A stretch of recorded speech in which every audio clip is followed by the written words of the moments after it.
모든 민족에 구원을 주시는 예수님, 모든 민족에게 구원을 주시는 예수님이라는 제목으로 하나님의 말씀 증거하도록 하겠습니다. 갈릴리 지역의 유대인들의 도시였던 가버나움, 예수님의 사역의 본거지이죠. 그 본거지인 가버나움에서 예수님이 배를 타셨습니다. 그러다가 풍랑을 만나셨죠. 지난주 이야기가 그 풍랑을 만난 이야기입니다.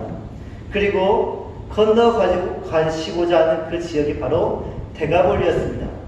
가버나움의 건너편이 바로 데가볼리인데, 예수님이 데가볼리로 간 이유는 이스라엘의 회복, 하나님의 나라를 세우시기 위한 목적이었죠.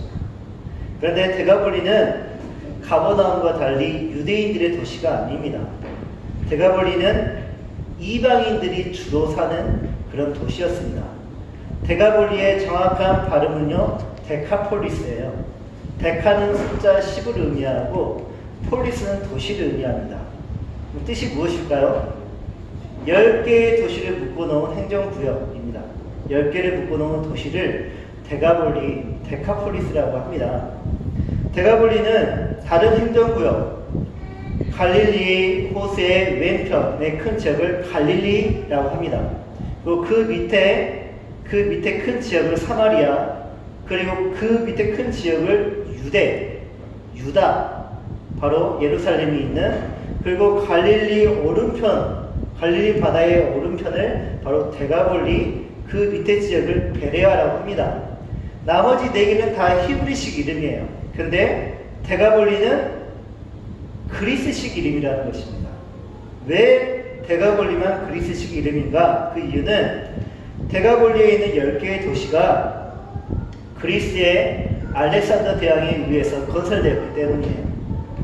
알렉산더 대왕은 이 데가볼리 지역을 교통의 요충지, 그리고 상업의 요충지, 그리고 군사 전략의 요충지로 사용했습니다. 그러면 그리스 다음으로 그 지역에 패권을 쥔 나라가 어디죠? 로마죠. 로마가 그 지역을 그리스식 그 방식 그대로 데가볼리를 상업과 교통과 군사 전략의 요충지로 사용하고 있었습니다. 그럼 그 지역은 잘 살았을까요? 못 살았을까요? 잘 살았죠. 요충지이다 보니까 잘 살았죠.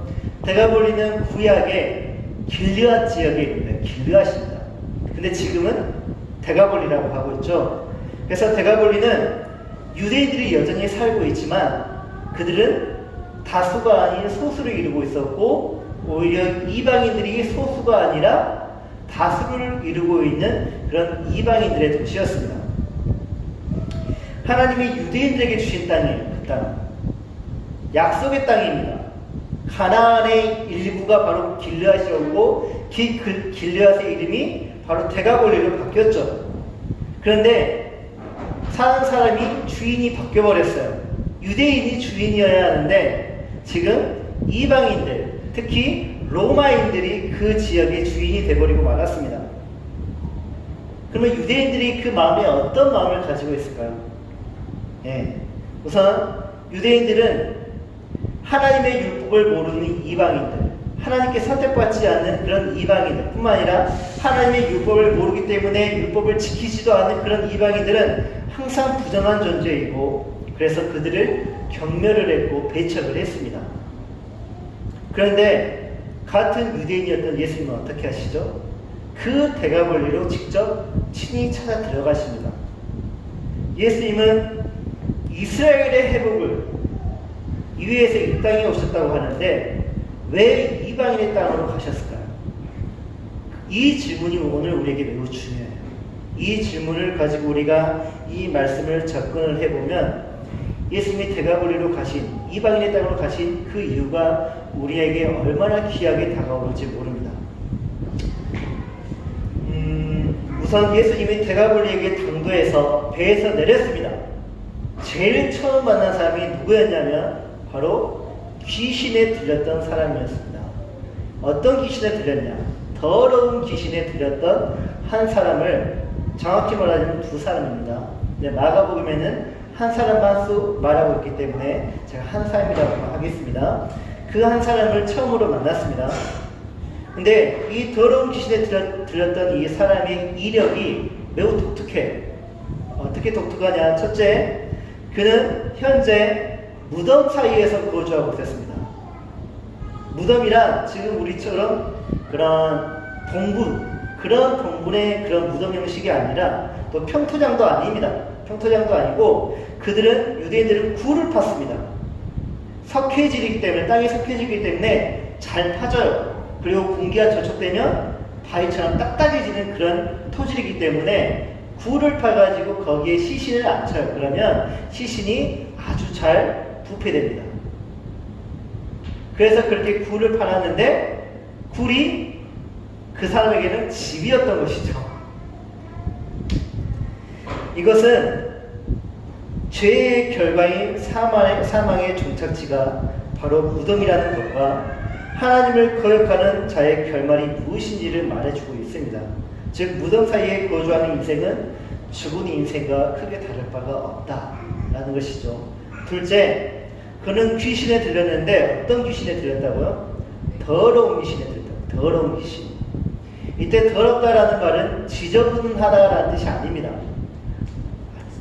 냄새나는 그런 귀신을 의미하는 것이 아니라 이때 더럽다라는 것은 성결과 반대되는 개념이에요. 성결. 하나님과의 관계에서 완전히 어긋나고 분리되고 단절돼 버린 그 상태. 이 상태가 바로 달리 말하면 죄로 가득 찬 상태. 죄가 그 안에 가득하기 때문에 하나님과 완전히 분리돼 버린 그 상태를 더럽다라고 말을 하는 것입니다. 그래서 하나님의 거룩함, 하나님의 성결과 대립각을 이루고 있는 귀신을 성경은 더러운 존재라고 말을 하고 있는 것이죠. 세 번째, 이 더러운 귀신은 지금 군대 귀신이었습니다. 이때 군대를 뜻하는 헬라어 레기온, 이 레기온은 6,000명 정도 되는 큰 부대를 의미합니다. 6,000명이면 지금은 한 사단 2개, 3개 정도 되는 그런 급이라 할 수 있는데 로마 당시에는 군단을 의미해요. 군단. 사단을 한 6개 정도를 모아두면 군단급이 되는데 이 군단급의 귀신이 이 사람에게 들렸다라는 것이에요. 당시 데가볼리에는요, 1세기 데가볼리에는 로마 10군단이 주둔하고 있었다고 합니다. 로마 10군단의 깃발에는요, 야생 돼지가 그 캐릭터였다고 해요. 그려져 있었다고 합니다. 좀 많이 놀랐죠. 이 엄청난 수의 군대가 한 사람에게 들렸다라는 것이에요. 그래서인지 이 군대 귀신에 들렸던 이 사람은요, 힘이 매우 강력해가지고 아무도 쇠사슬로 그를 매일 수 없었다고 합니다. 쇠사슬로 매어도 그 쇠사슬을 끊어버리고 그걸 땅에다 박아두었던 고랑은 깨져버리고 쇠가 깨져버릴 정도예요. 그 정도로 힘이 셌다고 합니다. 아무도 그를 통제할 수가 없었죠. 네 번째, 그는 귀신 들린 사람의 실상을 보여줘요. 귀신 들린 사람이 어떤 그런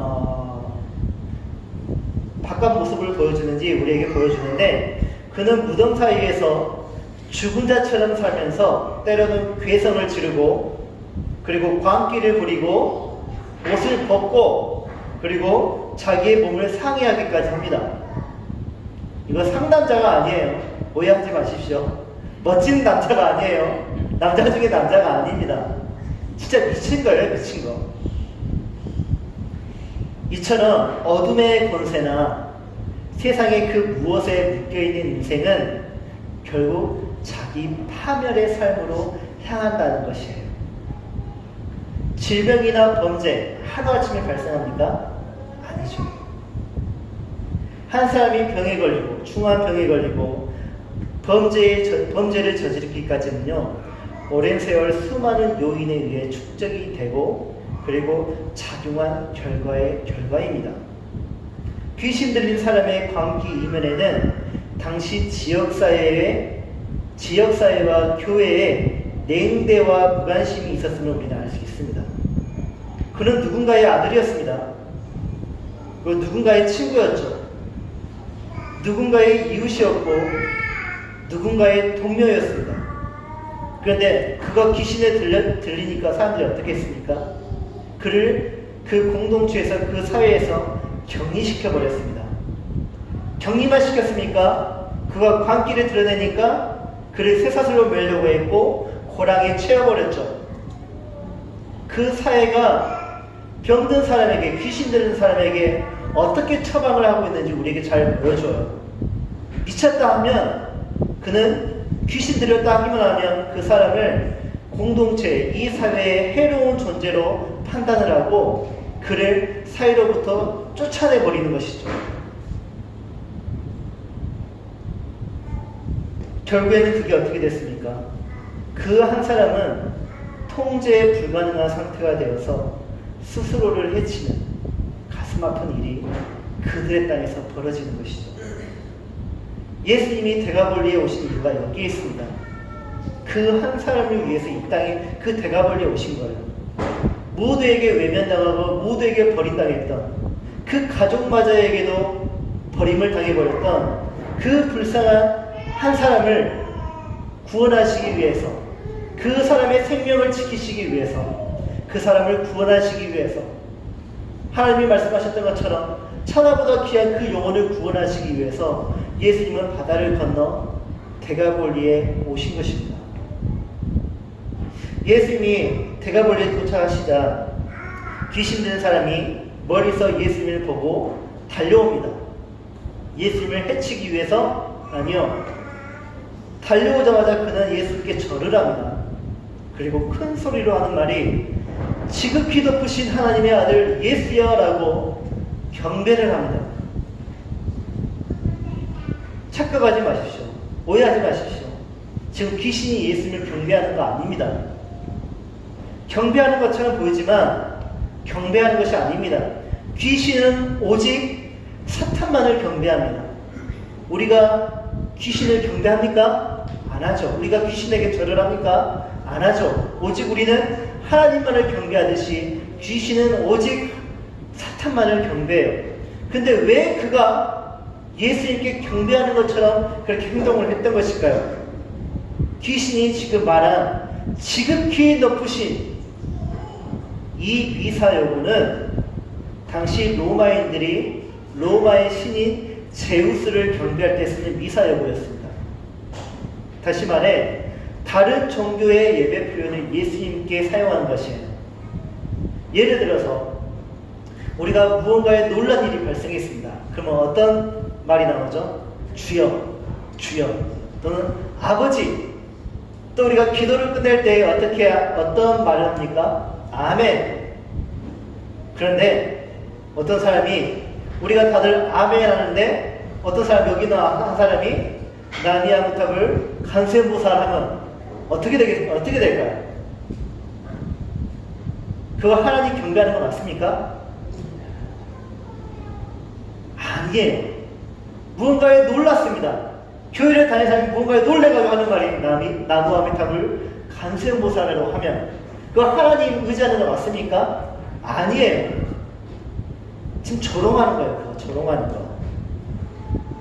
제가 실제로 보가요한병에서 예배를 드린다고 말씀을 전하고 나면 이제 어르신들이 아이고 말씀 감사합니다라고 해요. 근데 어느 분이 이래요. 합장을 해요, 저한테. 솔직히 기분 안 좋아요. 이런 일이 발생을 해요, 솔직히.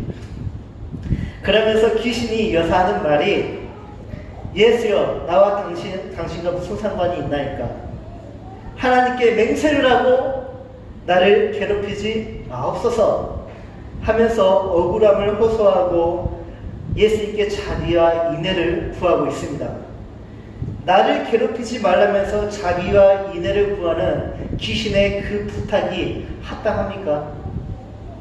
그는 지금, 그 귀신은 한 인생을 파탄으로 몰아간 장군이입니다. 그 귀신은 한 인생을 가족과 친구와 이웃과 그 사이로부터 완전히 단절시켜서 그를 죽은 자의 종착지인 무덤으로 몰아넣었습니다. 어떻게 그런 자가 주님께 자비와 인애를 구할 수 있을까요? 그것은 마치 수많은 사람들을 잔인하게 죽인 살인마가 법정 앞에서 인권을 요구하는 것과 마찬가지예요. 나도 사람이다 하고. 게다가 귀신이 그렇게 말한 의도에는 더 이상 내 인생에 간섭하지 말라, 여기는 내 영역이니 건드리지 말라는 자신의 권리 주장이 있는 것입니다. 이 세상은 원래 누구의 것입니까? 하나님의 것이죠. 그런데 그가 도대체 무엇이라고 자기의 것을 건드리지 말라고 지금 말하면서 권리를 주장하고 있는 것일까요? 귀신 들린 사람이 큰 소리를 부르치면서 예수님의 자비와 인애를 구했던 것은 예수님이 그에게 무엇이라고 말씀하셨기 때문입니까? 더러운 귀신아, 그 사람에게서 나오라고 명령하셨기 때문입니다. 귀신은 대가볼리 지역과 그 지역에 사는 한 사람을 지배하면서 그것이 마치 자기의 노력으로 구한 것이냐, 자기의 소유물인 것처럼 그것을 권리 주장하고 있습니다. 그런데 원래의 주인이신 예수님이 그것을 다시 돌려놓을 것을 주장하시자, 명령하시자, 그는 그것을 내놓을 수 없다고 주장하고 있습니다. 저항을 하고 있죠. 그리고 예수님께 하는 말이 하나님께 맹세하라면서 자신의 권리를 보호해달라고 지금 말하고 있습니다. 이는 어떻게 하나님을 믿는 사람이 이렇게 강압적으로 빼앗고 이렇게 위선적인 행동을 할 수가 있느냐라고 고발을 하고 있는 것과 같아요. 더 쉽게 얘기하면 우리를 보고 어떻게 예수를 믿는 사람이 그렇게 할 수 있어? 어떻게 하나님을 믿는 사람이 그렇게 할 수가 있어? 라고 호통을 치고 있는 것과 같아요. 지금 귀신이 예수님께 그렇게 하고 있는 것입니다. 당신 하나님의 아들이잖아. 그러면 안 돼. 나 여기 오랫동안 살았단 말이야. 나 이 사람 오랫동안 지배했단 말이야. 내 건데 당신이 뭐라고 나한테 이것을 빼앗아가려고 하는데 하나님한테 맹세해. 그렇게 하지 않겠다고. 귀신이 할 수 있는 말입니까? 할 수 없는 말이죠. 여기서 잠깐 우리는 여기에서 귀신의 능력과 귀신의 한계를 볼 수 있습니다. 귀신은 사람들이 통제하지 못할 정도로 힘이 매우 강력합니다. 능력도 뛰어납니다. 뿐만 아니라 예수님을 단번에 하나님의 아들로 알아볼 수 있었을 만큼 지식도 가지고 있습니다. 하나님에 대한 지식, 신에 대한 지식을 가지고 있어요. 그런데 그 귀신은 예수님을 따르지 않아요. 다만 예수님의 권세 아래에서 활동을 할 뿐 예수님과 함께 할 수 없는 대적으로 존재할 뿐입니다.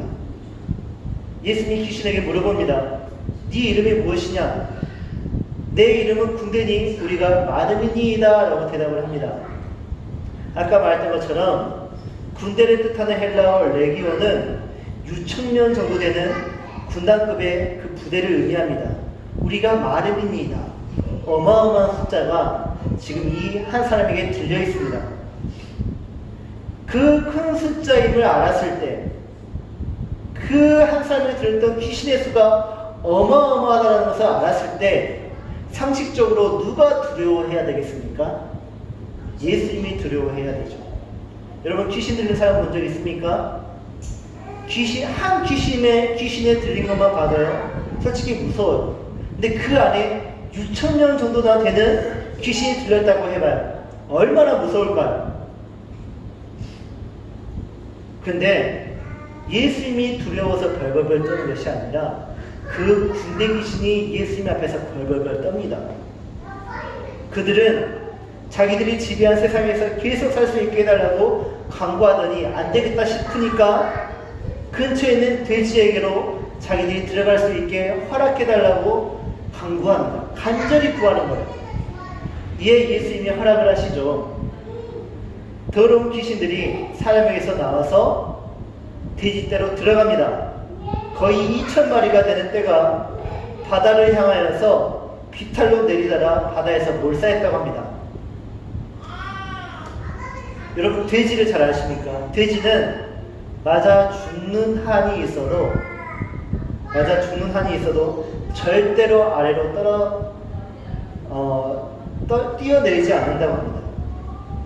돼지는 진짜 높은 곳에서 낮은 곳으로 점프를 하지 못합니다. 왜 그렇죠? 그 몸을 보면 알잖아요. 몸을 보면 알잖아요. 뛰어내리면 죽는다는 것을 알기 때문에 돼지는 본능적으로 높은 곳에서 낮은 곳으로 뛰어내리지 않습니다. 근데 이 2,000마리나 되는 돼지떼가 낭떠러지에 다 떨어져가지고 결국엔 바닷가에서 익사하고 맙니다. 왜 그랬습니까? 돼지가 귀신에 들렸기 때문이에요. 그 군대 귀신의 엄청난 수가 돼지에 들어가니까 돼지가 본능을 이기지 못하고 본능에 따르지 아니하고 낭떠러지에 떨어져 죽었습니다. 근데 그 엄청난 수가 한 사람에게 들렸어요. 한 사람에게. 그동안 어떤 일들이 있었을까? 그 2,000마리나 2,000명이나 되는 군대 귀신이 한 사람에게 들렸는데 그동안 그 사람에게서 어떤 일들이 일어났었을까? 상상할 수도 없는 일이죠. 얼마나 불쌍합니까? 이때 돼지를 치고 있던 자들이 도망을 합니다. 지금까지 한 번도 본 적이 없던 일들이 생겼기 때문에 그들이 도망을 해서 읍내와 여러 마을로 가서 그 사건을 고발을 하죠. 이에 많은 사람들이 놀라서 현장으로 달려왔는데 그들은 말도 안 되는 놀라운 일들을 보게 됩니다. 어떤 일을 보았느냐? 귀신이 들려 흉포했던 그 사람이 옷을 점잖하게 입고 정신이 온전한 가운데 가만히 자리에 앉아 있는 것이에요. 그렇다면 사람들이 이 모습을 보고 어떻게 나와야 정상이겠습니까? 이 일을 허락하신, 이 일을 가능케 하신 하나님께 찬양하고 찬미하고 영광을 돌려야 할 것입니다. 한 사람을 구원하신 그 예수님을 보면서 예수님을 찬미해야 될 것입니다. 그의 가족들, 그의 친구들, 그의 이웃들 회복한 그를 안아주면서 기뻐해 줘야 할 것입니다. 그런데 그들이 보였던 반응은요, 예수님을 두려워했습니다. 그리고 예수님께 하는 말이 이 동네에서 떠나주십시오 하고 간절히 부탁을 했다는 것이죠. 그들에게 좋은 일이 생겼습니다. 지금 좋은 일이 생겼습니다. 귀신 들린 사람이 회복하는 기적이 일어났습니다. 두려움을 주던 그 귀신들이 그 마을에서 도망쳤습니다. 이 사실을 그들은 기뻐해야 됩니다. 그런데 왜 그들은 우리의 기대와 달리 그 반대의 모습을 보였던 것일까요? 아까 말했던 것처럼 데가볼리는요, 이방인들이 주로 사는 지역입니다. 이방인들은 유대인과 달리 돼지고기를 식용합니다. 당시 돼지는요, 로마인들에게 부의 상징이었습니다. 권력의 상징이었습니다. 왜냐하면 돼지고기가 비싸기 때문이에요. 귀족들만 돼지고기를 먹을 수가 있었습니다. 귀족들 사이에서는 얼마나 많은 돼지고기를 매일 먹고 사느냐가 그 사람의 권력과 부를 가늠할 수 있는 척도였다고 합니다. 지금으로 말하면 얼마나 많은 꽃등심을 먹고 사느냐, 매일 먹고 사느냐, 그게 부의 상징이듯이 이때에는 돼지고기를 얼마나 많이 먹고 사느냐. 지금처럼 큰 돼지가 아니었을까요? 아마 이베리코처럼 작은 돼지였을 것입니다. 반면 유대인들은 돼지를 부정한 동물로 여겼죠. 그래서 먹지도 않고 사육하지도 않고 또 그 돼지를 키우지도 않았습니다. 그래서 이방인들이 그들의 땅에서 돼지를 사육하고 식용을 하는 그 행위는 유대인들에게 모욕감을 주는 행위였어요. 하지만 목구멍이 포도청이라 생계를 유지하기 위해서는 돼지를 사육하는 유대인들이 더러 있었다고 합니다. 살기 위해서 현실과 타협을 한 것이에요. 제가 신대원을 가기 위해서 공부를 하던, 서울에서 공부를 하던 때가 있었는데, 그때 어느 전도사님과 친하게 돼가지고 항상 식사를 같이 했습니다. 그분은 중국에서 선교사를 하다가 신대원을 가기 위해서 이 한국에 들어왔었는데, 근데 이 전도사님이 자신의 고민을 털어놓았어요. 자기가 생계가 너무 힘들어가지고 건설 현장에서 알바를 했다고 합니다. 오랫동안 한 달 넘게. 근데 그 건설 현장이 절이었다고 합니다. 목조 건물이죠, 절은. 목조 건물이라 수당이 워낙 좋아가지고 모르쇠하며 일을 했다고 합니다. 근데 그때 그 일이 마음에 걸려가지고 도무지 공부에 집중할 수 없다라는 것이에요. 내가 그 돈으로 우상이 사는 집을 지어서 번 돈으로 신대원에 가겠다고 하니 이게 모순이 되는 거예요. 우상 숭배하는 일을 막지 못할지언정 그들을 도왔다는 것에 자책을 하고 있었습니다. 그렇다면 유대인들은 어땠을까요? 그들도 그들이 범한 율법에 대하여서 불편해하고 마음 아파했을까요? 그렇지 않았습니다. 그들은 예수님의 도움을 거절하고 가져다 주시는 은혜를 오히려 거부했습니다. 그 이유는 예수님이 그들의 생계의 주 요인이었던 돼지 사육을 하고 있었는데 그 돼지를 어떻게 해버렸죠? 몰살시켜버렸어요. 사실 예수님이 돼지를 죽인 것입니까? 아니요. 귀신이 돼지를 죽였죠. 근데 그들은 상황만을 봅니다. 예수님이 대가벌리에 오셨기 때문에 대가벌리에 오셔서 그 귀신을 돼지에 몰아넣으셨기 때문에 돼지가 죽은 것이에요. 그래서 그들은 지금 예수님 때문에 자기들의 생계가 어려워졌다고 지금 그렇게 생각하고 있는 것입니다. 그래서 예수님 보고 마을을 떠나달래요. 왜 예수님 보고 마을을 떠나달라고 그렇게 부탁을 했냐면 혹시나 예수님이 계속 대가벌리에 계시면 또 다른 귀신 들린 자가 있을 것인데 그 귀신 들린 자를 고치시면 또 다른 재산들이 그렇게 없어질까 그들이 두려웠던 것이에요. 경제적인 손실에만 지금 그들이 신경을 쓰고 있는 거예요. 예수님이 그들이 그토록 부정하게 여기던 경멸하던 돼지를 없애줬는데 또 우상 숭배에 쓰이던 그 재물이 돼지를 없애줬는데 더 이상 우상 숭배를 하지 못하도록 그 조건을 없애줬는데도 불구하고 유대인들은 그걸 싫어해요. 당장에 먹고 살 일이 막막해졌기 때문에 예수님이 자기들을 힘들게 만들었대요. 그러니까 마을을 떠나달래요. 그들은 구원이 아닌 경제적인 안정을 선택하기로 결정을 한 것입니다. 이처럼 우리 신자들 사이에서도 이해관계가 개입이 되면 진짜와 가짜가 나뉘어지게 되어 있습니다. 참 신앙은 이해관계를 초월합니다. 그리고 경건과 섬김의 있음을 우리는 기억해야 합니다. 우리 믿음의 공동체가 주님과 이웃보다 중요하게 생각해야 할 대상은 없습니다. 믿음으로 결단을 하고 한 걸음 내딛지 않으면 우리는 예수 그리스도의 역사를 체험할 수 없습니다. 우리는 이것을 기억해야 합니다. 우리 주변에는 이러한 아픈 현실이 있어요. 제가 정말 제 동기들 중에서 이런 일이 발생하는데 사역자 중에 사역을 하다가 중한 병에 걸려요. 어떻게 하는 것이 상식입니까?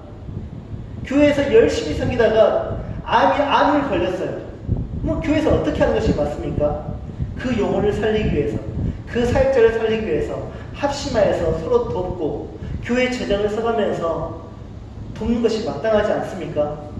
그런데 뭐라고 말하는지 아십니까? 떠나달래요. 이게 현실이에요.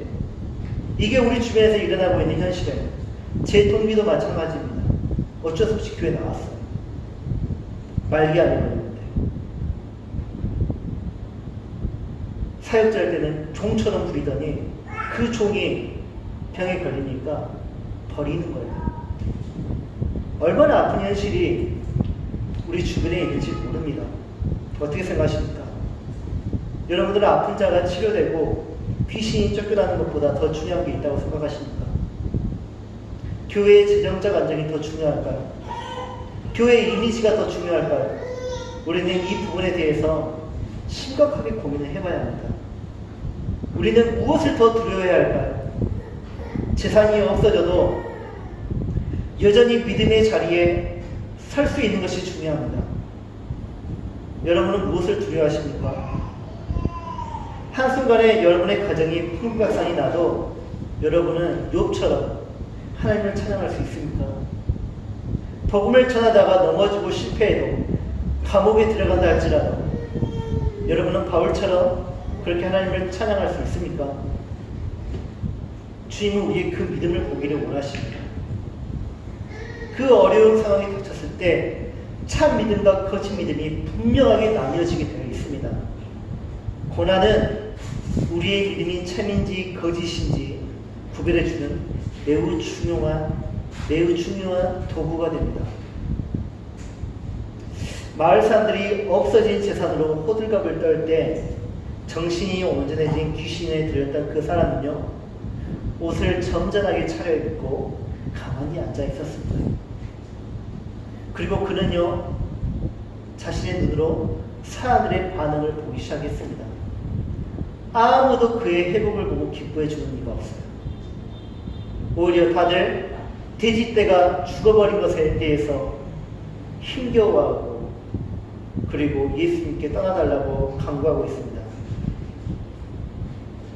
모두가 다 자신들의 없어질 재산을 걱정하면서 예수님께서 떠나주실 것을 강구하고 있는 모습만 보입니다. 그 마을을 지배하고 있던 귀신이 사라졌습니다. 그들은 그것을 기뻐하기보다는 그들의 돈벌이가 사라진 것에 대해서 슬퍼하고 있습니다. 돼지는 귀신들에게 바쳐지는 재물이었습니다. 그런데 그들은 그것을 사랑하고 있었습니다. 그것을 의지하고 있었습니다. 우상의 재물은 그들의 훌륭한 돈벌이 수단이었기 때문이죠. 이 광경을 보고 있었던 이 사람은 도대체 어디로 가야 하는 것일까요? 마을로 다시 돌아갈 수 있을까요? 아무도 그의 회복된 것을 기뻐하지 않는데 누가 와서 위로해주고 격려해주고 그런 사람 한 명도 없는데 이 사람이 과연 마을로 되돌아갈 수 있을까요? 그래서 그는 선택을 합니다. 예수님을 따르기로 선택을 합니다. 예수님과 동행하기로 결정을 합니다. 그러나 예수님은요, 이상하게도 그의 동행을 거부하십니다. 안 돼. 너는 나를 따라와서는 안 된다라고 거부하십니다. 왜냐하면 그는 이방인들의 선교를 위한 첫 번째 사람이 되어야 하기 때문입니다. 대가볼레는 몇 개의 도시가 있었다고요? 10개의 도시가 있었다고요. 지금 이 사건이 일어난 도시는요, 그 10개의 도시 중 하나인 거라사에서 일어난 사건입니다. 거라사 지역에는요, 이 사건에 대한 소문이 많이 퍼졌겠지만 나머지 9개 도시에는 아무도 몰라요. 아무도 모릅니다. 그래서 예수 그 놀라운 일들이 일어난 것에 대해서 기적과 이적이 일어나고 귀신이 쫓겨나고 이 땅에 메시아가 왔다는 것을, 메시아가 하나님의 나라를 세워가고 있다는 그 사실을 전하게 하기 위해서 그 사람을 9개 도시로 파송을 하는 것이죠. 그를 통해서 대가볼리 전역에 사탄의 세력을 괴멸시킨 예수님에 대한 소문이 퍼져나가게 될 것입니다. 동시에 이 사건은 앞으로 이스라엘 전역에, 대가볼리뿐만 아니라 이스라엘 전역에 사탄의 세력이 어떻게 괴멸될 것인가에 대한 예표가 될 것입니다. 그리고 사람들은 그 사건을 들으면서 스가랴의 예언을 기억하게 될 것이에요. 스가랴 13장 2절, 만군의 여호와가 말하노라. 그날에 내가 우상의 이름을 이 땅에 끊어서 기억도 되지 못하게 할 것이며 거짓 선지자와 더러운 귀신을 이 땅에서 떠나게 할 것이라. 대가볼리에 사는 이방인들은 하나님의 아들 예수를 만날 가능성이 거의 없었습니다. 그런데 예수님이 친히 그곳에 찾아오셔서 한 인생에게 새로운 인생을 주셨죠. 구원받은 그는 예수님의 은총에 전적으로 헌신적인 반응을 보입니다. 예수님은 그의 헌신적인 그 반응을 무시하지 않으셨지만 대신 그의 방향을 바꿔주십니다. 그는 자신이 경험한 큰 일을 온 성내에 선포하기를 원했습니다. 결과적으로 그를 통해서 이방인 선교가 이루어지고 있는 것이죠. 이것이 바로 예수님이 대가볼리에 오신 이유입니다. 바다를 건너오신 예수님은 그 짧은 순간에 한 영혼을 귀신에게서 구원하셨죠. 그리고 그를 이방인을 위한 선교사로 세워서 그로 하여금 하나님의 나라가 증거되도록 그를 대가볼리 전역으로 파송하셨습니다. 그 넓은 대가볼리 지역에서 구원받은 딱 한 사람, 그 사람은 다름 아닌 여러분 자신입니다. 예수님은 여러분을 모든 악한 영으로부터 구원하시기 위해서 이 땅에 오신 예수 그리스도입니다. 하늘의 모든 영광을 버리고 이 땅에 오신 예수 그리스도의 만남을 통해 우리는 세상의 모든 악한 영으로부터 구원을 받았습니다. 그리고 회복을 입었죠. 우리를 종으로 부리던 그 모든 것들로부터 우리를 보호하시기 위해서 예수님이 이 땅에 오셨고 우리는 이제 더 이상 종의 몸이 아니라 자유의 몸을 가지게 되었습니다. 세상의 악한 영은 우리에게 세상의 것들로 세상의 좋은 것들을 유혹을 했습니다. 너희들 많은 돈을 가져야 이 세상에서 잘 살 수 있어.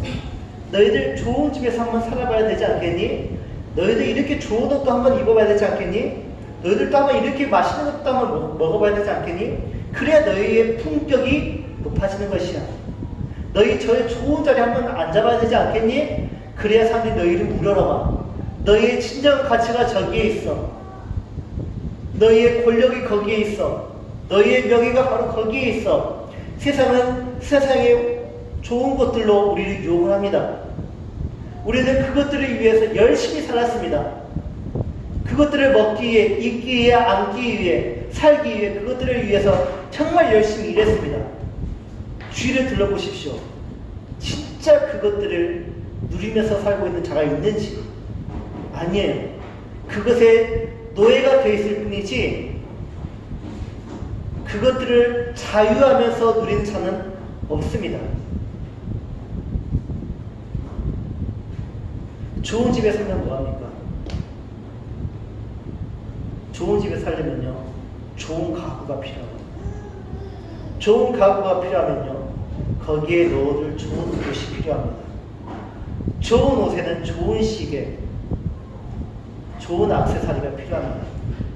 좋은 액세서리가 필요하면 또 무엇을 해야 될까요? 돈 많이 벌어야죠. 돈 많이 벌려면 어떻게 해야 되겠습니까? 악한 짓을 할 수밖에 없는 것이에요. 좋은 집 하나만 갖는 그 욕심만으로 우리는 악한 행동을 할 수밖에 없는 것입니다. 그런 우리를 불쌍히 여기신 예수님, 그 세력으로부터, 그 악한 세력으로부터, 그 험함된 꿈으로부터 우리를 구원하시기 위해서 이 땅에 오셨고 우리를 친히 만나 주셨습니다. 그래서 우리는 더 이상 종이 아닌 자유인으로 살 수 있게 되었습니다. 그렇다면 이제 우리 할 일은 무엇입니까? 자유인의 신분을 놓치지 않는 것입니다. 동시에 그 자유함을 자랑하는 것입니다. 예수님을 만난 모든 기업과 좋았던 기업, 그리고 현재 가지는 모든 자유함을 전하는 것이 우리의 사명이에요. 그래서 우리의 또 다른 이름이 무엇이냐? 선교사입니다. 외국에 나가는 것이 선교사가 아니라 복음을 전하는 자가 선교사라는 것이죠. 여러분은 선교사입니다. 여러분이 가시는 곳마다 여러분을 구원하신 예수 그리스도를 전해야 하는 사명이 있습니다. 우리가 가야 할 곳은 어디입니까? 아직 복음이 전해지지 않은 9개의 도시여야 합니다. 그곳은 여전히 귀신이 울거리고 있고 그 귀신의 종으로 사는 자들이 만연한 곳입니다. 그러나 두려워하지 마십시오. 예수님 앞에서 두려워 떨던 군대 귀신을 생각하십시오. 우리를 구원하신 우리를 그곳에 보내신 예수님은 모든 귀신들이 두려워하는 전지전능하신 하나님의 아들이십니다. 그분이 바로 우리의 구원자이시고 우리를 파송하신 하나님의 아들이십니다. 예수님의 이름을 의지하시고 선교사의 소명을 받들고 맡기신 사명을 이루십시오. 여러분이 가는 곳마다 귀신은 도망할 것입니다. 귀신은 벌벌벌 떱니다. 복음이 전파될 것입니다. 그리고 종되었던 그 귀신에 종되었던 수많은 영혼들이 구원을 받는 놀라운 기적들이 여러분을 통해서 일어날 것입니다. 우리 아직 할 일 많습니다. 안정보다는 불안정을 택하십시오. 그리고 나가서 우리 복음을 전파하는 예수 그리스도의 향기된 우리 예수의 교회가 되었으면 좋겠습니다. 아멘. 우리 다 같이 찬송 드리겠습니다. 모든 민족에게 주 성령 부어주소서. 다시 찬양하겠습니다.